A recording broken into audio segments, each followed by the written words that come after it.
하나님께 예배하시는 여러분들을 나사렛 예수 이름으로 환영합니다. 오늘도 하나님의 평강과 은혜와 사랑이 함께하기를 축복하옵고 우리 같이 찬송하죠. 찬송가 278장입니다.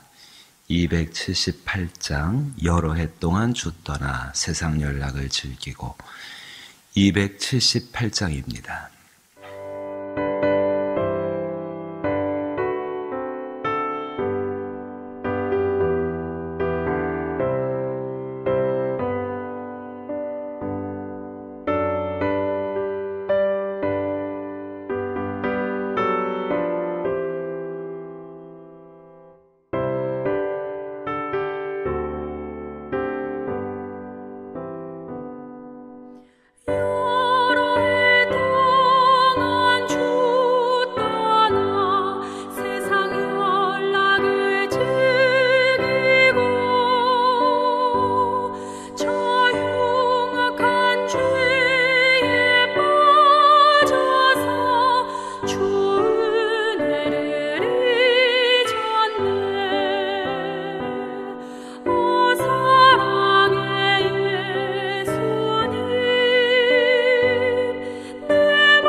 내 맘을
사랑과 은혜가 풍성하신 우리 아버지 하나님, 이렇게 저희를 예배 가운데 불러주심을 감사드립니다. 하나님의 그 선하신 은혜를 붙들고 오늘도 간구하는 삶을 살아가게 하실 줄 믿습니다. 우리의 간구가 주 앞에 상달되어지고 또 응답을 경험함으로 말미암아 더욱더 하나님께로 가까이 가게 하실 줄로 믿습니다. 마음의 용기를 더하게 하여 주옵시고 믿음을 견고하게 하여 주옵시고 소망 가운데에 진실로 바랄 수 없는 중에 바라고 믿어 얻을 수 있는 저희들의 삶이 되게 하여 주옵소서. 특별히 아버지 하나님, 주의 몸된 교회를 거룩하게 하시며 임직자를 거룩하게 하셔서 우리의 임직의 예배가 주 앞에 거룩한 산 제사가 되게 하여 주옵소서. 예수님 이름으로 기도하옵나이다. 아멘. 오늘 함께 대하실 말씀은 사무엘상 29장 1절부터 11절 말씀입니다. 구약성경 459면에 해당하옵고 사무엘상 29장 1절부터 11절 말씀,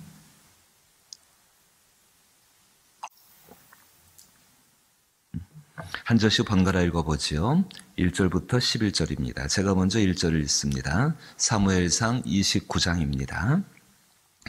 블레셋 사람들은 그들의 군대를 아벡에 모았고 이스라엘 사람들은 이스르엘에 있는 셈 곁에 진쳤더라.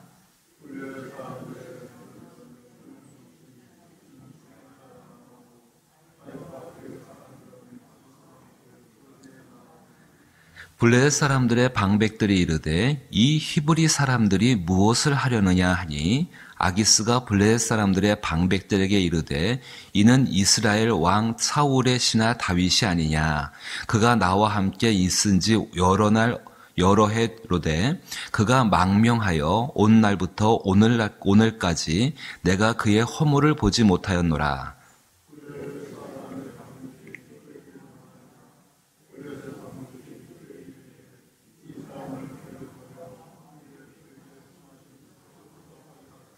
그는 우리와 함께 싸움에 내려가지 못하리니 그가 전장에서 우리의 대적이 될까 하나이다.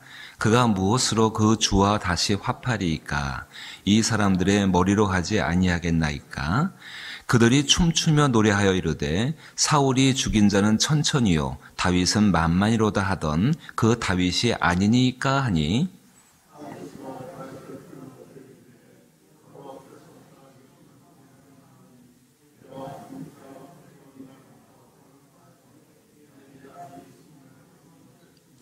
나와 함께 진중에 출입하는 것이 내 생각에는 좋으나 수령들이 너를 좋아하지 아니하니 그러므로 이제 너는 평안히 돌아가서 블레셋 사람들의 수령에게 거슬러 보이게 하지 말라 하니라.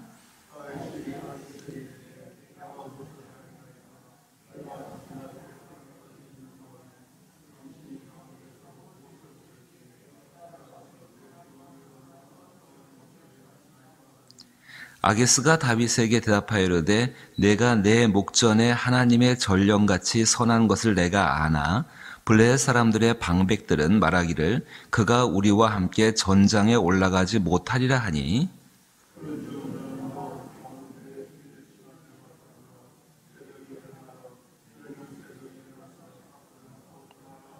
같이 읽죠. 이에 다윗이 자기 사람들과 더불어 아침에 일찍 일어나서 떠나 블레셋 사람들의 땅으로 돌아가고 블레셋 사람들은 이스라엘로 올라가니라. 아멘. 사무엘상 27장 가운데에서 다윗이 블레셋 땅으로 망명을 하게 되어집니다. 가드 왕 아기스에게 망명을 하게 되어지지요. 분명히 하나님의 인도를 받고 있는 사람이 다윗입니다. 근데 그는 선택을 잘못하게 되어집니다. 분명히 이런 장면들은 27장부터 시작해서 이제 31장에 이를 때까지 하나님께서 잘못된 선택으로 인해서 잘못된 길을 가고 있는 다윗을 구원해내시는 그 하나님의 모습이 분명하게 보여집니다. 29장, 다윗이 분명히 그 아기스 왕에게 망명했습니다. 자, 망명해서 이 다윗이 누구의 마음을 얻어야겠습니까? 당연히 아기스의 마음을 얻어야죠. 이제 자기의 모든 생사 여탈권, 아니면 그 땅 가운데 어떻게 잘 되고 잘못되는 모든 것들이 다 누구 마음을 얻느냐, 이 아기스 왕의 마음에 드느냐 들지 못하냐에 따라서 완전히 달라지게 되는 것입니다. 아기스에게 잘 보여가지고 아기스 마음을 이 다윗이 이렇게 가져온다. 조금 격하게 이야기하면 마음을 훔치는 행위입니다. 그 마음을 훔쳐서 자기가 갖고 있게 되면은요, 이 다윗은 이 가드 땅, 이 블레셋 땅에서 아주 편안할 수가 있습니다. 근데 만약에 그렇지 못한다고 한다면요, 이게 곤란하게 되는 것이죠. 그러다 보니까 이 다윗이 아기스 왕의 마음에 들기 위해서, 아기스가 주로 다윗에게 어떤 명령을 내려겠습니까? 이스라엘과 블레셋이 늘 싸우고 있습니다. 그러니까 다윗은, 이 아기스 왕은 당연히 이 다윗에게 이스라엘을 침략해서 이스라엘을 갖다가 핍박하고 이스라엘을 약탈해 와라, 그런 명령 내렸을 것입니다. 그러니까 이 다윗이 그 명령을 감당을 하긴 해야 되는데, 아기스 마음을 얻으려면은 이 이스라엘 백성들이 자기의 동족입니다. 나중에 만약에 자기가 이 동족들을 해하고 죽였다는 것을 갖다가 이게 자기 과거에 자기 기록에 남게 되면은 너무 곤란한 문제가 되니까는 아기스 왕을 속입니다. 마치 다른 데를 침략해서 아기스한테는 어쨌든 전리품만 갖다 주면 되니까는 다른 데로 가서 전쟁을 하고는 뺏어와 가지고는 이것이 내가 내 고향 땅 이스라엘에서 뺏어온 것입니다라고 그렇게 속이는 행위를 하게 되어집니다. 아기스는 속습니다. 그로 말미암아서 아기스는 이 다윗에게 완전히 자기 마음을 주고 나의 충성된 신하다, 저 사람이 망명은 해왔지만은 그동안 흠을 찾지 못하고 정말로 우리를 위해서 열심히 일하는 사람이라고 이렇게 이야기했습니다. 어떻게 보면 모든 상황들이 잘 되어져 가는 것 같습니다. 다윗은 자기의 심사숙고한 끝에 망명하여서 망명지에서 성공적으로 정착을 하였고, 자기가 바라던 대로 아기스 왕의 마음을 얻었고, 아기스는 처음에는 좀 경계는 했겠지만은 시간 지나면서 다윗이 내게 가져오는 전리품들이 굉장하고 대단하니까는 참 좋은 사람이 들어왔어라고 그렇게 생각하면서 마음이 흡족했을 것입니다. 이러한 상황들이 정상적으로, 사람들 눈에 보일 때는 정상적으로 보이지만 하나님 보실 때는 참 많이 어긋나고 있었지요.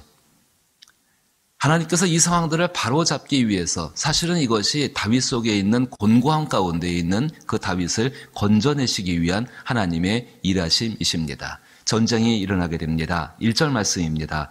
블레셋 사람들은 그들의 모든 군대를 아벡에 모았고 이스라엘 사람들은 이스라엘에 있는 샘 곁에 진쳤더라. 양쪽 진영이 대결을 하기 위해서 모였습니다. 당연히 이제 군사들이 나와야겠죠. 이스라엘의 군사들 나왔고 블레셋 사람들의 군사들이 모이는 장면을 보여줍니다. 2절 보니까는 블레셋 사람들의 수령들은 수백 명씩 혹은 수천 명씩 인솔하여 나갔고, 대단합니다. 왕이 그 앞에 서게 되어지고 다윗은 그 왕 옆에 서서 이 전쟁에 참여하려고 합니다. 뭔가 걱정되는 거 있지 않습니까? 다윗이 나가서 여기서는 속일 수가 없는데요. 반드시 싸워야 되는데요. 나가 싸우다가 싸우게다가 싸우면 누구와 싸우는 겁니까? 자기의 동족 이스라엘 백성과 싸우는 겁니다. 만약에 이 싸움 가운데 다윗이 큰 전쟁에 승리를 얻게 되면은요, 이스라엘의 왕이 될 수 있을까요? 될 수가 없는 상황이죠. 오히려 하나님께서 이 블레셋 사람들, 블레셋의 방백들, 그 권세 있는 사람들이겠죠. 그 사람들을 하나님이 이렇게 마음을 터치하십니다. 그 사람들 이야기가 이렇습니다. 3절 말씀에 블레셋 사람들의 방백들이 이르되 이 히브리 사람이 무엇을 하려느냐 하니, 아기스가 블레셋 사람들의 방백들이 이르되 이는 이스라엘 왕 사울의 신하가 아니냐. 옛날엔 사울의 신하였다. 그러나 그가 나와 함께 있은지 여러 해도 돼. 그가 망명하여 온 날로부터 오늘까지 내가 그의 허물을 보지 못하였도다. 계속 다윗이 속여왔거든요. 그 속임 때문에 이 왕이 지금 속고 있는 겁니다. 자, 그래서 4절 말씀에 블레셋 사람들이 뭐라고 말하냐면요, 마음을 빼앗기지 않은 사람들의 태도인 것을 잘 보십시오.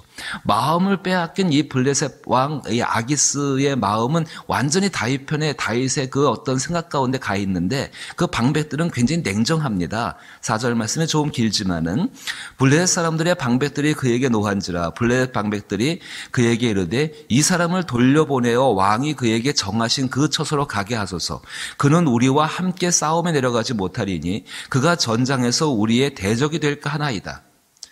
그가 우리의 대적이 될까 하나이다. 그가 무엇으로 그 주와 사울입니다. 그 주와 다시 화합하리이까. 이 사람들의 머리로 하지 아니하겠나이까. 우리의 머리로다가 우리를 죽여서 그 공적을 세워서 그 전쟁터 가운데 배신해서 사울 왕으로 돌아올 것이 분명합니다. 마음을 빼앗게 하는 사람들은 오히려 냉정하게 모든 상황들을 살펴보고 있습니다. 그리고 5절에 이야기하죠.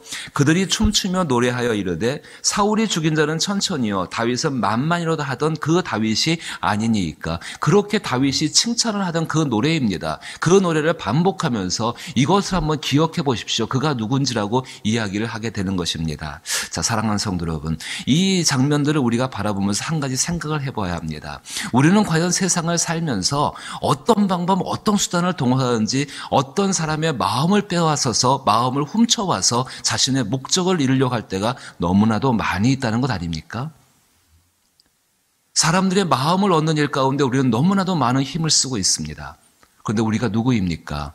그리스도인입니다. 다윗이 누구입니까? 하나님께 기름 부음 받고 이제 장차 이 땅의 왕이 될 사람입니다. 그럼 이 사람은 아기스 왕의 마음을 훔치는 것이 아니라 하나님의 마음을 기쁘시게 하는 삶으로서 자기의 삶의 태도를 정말로 그렇게 바꿔나가는 것이 이 다윗이 해야 할 일이 아니겠습니까? 그리스도인들은 어떻습니까? 마찬가지입니다. 사람들의 마음을 얻고 그 마음을 얻느냐 얻지 못하냐에 따라서 흔들리고 그렇게 주왕좌왕하는 삶이 아니라 여전히 한결같으신 그 하나님 앞에 하나님의 마음을 기쁘시게 하는 그 삶을 살기 위해서 때로는 그것이 즐거움이 될 때도 있고 때로는 그것이 괴로움이 될 때도 있고 어떤 상황 어떤 조건이 된다 할지라도 바로 그러한 삶을 살기 위해서 하나님께 도움을 구하며 그 능력 주시는 자 안에서 그 삶을 살아가는 것이 바로 우리의 모습 아니겠습니까? 사랑하는 성도 여러분들의 삶이 그리고 저의 삶이 정말로 사람의 마음을 얻고 그 마음 때문에 흔들리는 것이 아니라 하나님 마음을 기쁘시게 하는 한결같은 신실한 삶의 모습이 될 수 있기를 주의 이름으로 축복합니다. 다윗이 이렇게 아기스의 마음을 얻으려고 하다 보니까 그 사람 안에 속임이 있을 수밖에 없지요. 자기와 다윗 자신과 또 다윗 자신과 함께하는 600명의 사람들, 또 그 600명에 딸린 식솔들, 그 식솔들을 살게 하기 위해선 다윗이 어쩔 수 없이 이런 일을 하지 않을 수밖에 없었을 것은 상황적으로는 이해가 되어집니다. 하지만 다윗의 내면을 들여다보십시다. 하나님의 영을 가진 사람 속에 속임의 행위가 있을 때에 그 사람의 영은 곤고해질 수밖에 없습니다. 곤고하다는 것을 어떻게 표현할까요? 쉽게 얘기하면 삶의 재미가 없는 겁니다. 무엇을 해도 기쁨이 없는 것입니다. 자꾸 말라갑니다. 자꾸 연약해갑니다. 마치 사람 몸속에 어떤 암같이 안 좋은 것이 있게 되면 그 사람 몸이 자꾸 말라가는 것처럼 이 사람의 영혼도 자꾸 말라가고 있습니다. 하나님의 놀라운 사랑은 무엇이겠습니까? 이 곤고해져가는 이 다윗을 그냥 두지 않으신다는 사실입니다. 제가 시편 말씀 하나 찾아 읽어봅니다. 다윗의 경험 가운데 기록되어진 시편입니다. 시편 22편 23절과 24절 말씀 읽어보면 이렇게 말씀합니다. 시편 22편 23절 24절에 여호와를 두려워하는 너희여 그를 찬송할지어다. 야곱의 모든 자손이여 그에게 영광을 돌릴지어다. 너희 이스라엘 모든 자손이여 그를 경외할지어다. 왜 찬송하고 왜 경외하고 왜 하나님께 영광을 돌리는가? 다윗이 자기의 삶의 과거를 돌아보니까는 그때 분명히 그런 경험이 있었고 바로 그 경험, 그때 베푸셨던 하나님의 놀라운 그 인도하심과 구원하심이 그때부터 시작되어졌고 지금도 있고 믿고 바라고 소망하는 자에게 계속되고 있는 것이기 때문에 이제 24절에 이렇게 이야기합니다. 그는 곤고한 자의 곤고를 멸시하거나 싫어하지 아니하시며 그의 얼굴을 그에게서 숨기지 아니하시고 그가 울부짖을 때에 들으셨도다. 다시 한번 읽어보면요. 그는 곤고한 자의 곤고를 멸시하거나 싫어하지 아니하시며 그의 얼굴을 그에게서 숨기지 아니하시고 그가 울부짖을 때에 들으셨도다. 우리도 경험합니다. 하나님의 영을 가진 사람이 속임 때문에 속임만 있는 건 아니지요. 정말로 어쩔 수 없는 그러한 상황 때문에 하나님 앞에 합당치 못하고 또 하나님을 기쁘시게 하는 행동에서 벗어날 때가 있습니다. 또 그 상황 가운데 쉽게 나오지를 못하는 때가 있습니다. 그때 우리 안에서 우리 영혼은 울고 있지요. 내 신앙의 양심은 고통을 받고 있지요. 그로 인해서 곤고하고 있죠. 그것이 내가 일으킨 일이든 간에 아니면 다른 사람 때문에 그렇든 간에 어떠한 상황이든 간에 그런 때가 올 수가 있습니다. 다윗은 똑같은 경험을 시편 가운데 우리에게 이야기해 주고 있습니다. 어떤 하나님이신가? 곤고한 자의 곤고를 멸시하지 않으시는 하나님, 싫어하지 않으시는 하나님, 그의 얼굴을 숨기지 아니하시는 하나님, 그리고 울부짖을 때에 들으시고 구원하시는 그 하나님, 그 하나님과 함께 있는 것이 바로 그리스도인 우리의 모습입니다. 그럼 우리는 어떻게 하겠습니까? 그러한 상황 가운데에서, 그 상황 가운데에서 먼저 해야 할 것은 하나님께 예배하며 하나님께 기도하는 일입니다. 그의 간구가, 우리의 간구가 주께서 들으시기에 하나님은 그 간구를 들으시고 모든 상황을 바꾸어서 정말 모든 상황과 환경들을 이용하셔서 우리를 하여금 그 곤고함에서 건져내 주십니다. 하나님이 놀라운 일을 행하십니다. 6절부터 시작해가지고 9절 가운데에 이 아기스 왕의 마음이 표현되어지고 있습니다. 정말로 아기스는 다윗과 함께 가고 싶고 이 다윗의 전쟁에 참여하고 싶은데 재미난 거 한 가지가 있습니다. 7절 말에 이제 너는 평안히 돌아가서 블레셋 사람들의 수령에게서 거슬러 보이게 하지 말라 하니라. 그러니까 너는 우리와 전쟁 나가지 못하니까는 거기에 다시 내가 너에게 지정했던 그 땅, 시글론입니다. 시글론으로 돌아가서 그냥 너희 가족과 함께 편안히 쉬고 있어라 이렇게 이야기합니다. 이 정도 상황이면 다윗 마음 가운데 기쁨 아니겠습니까? 잘 된 거잖아요. 이제 속일 필요도 없고 나가서 이 전쟁할 필요도 없고 얼마나 좋습니까? 근데 8절의 다윗의 이야기를 보십시오. 이게 사람의 연약함입니다. 이게 사람의 위장된 모습입니다.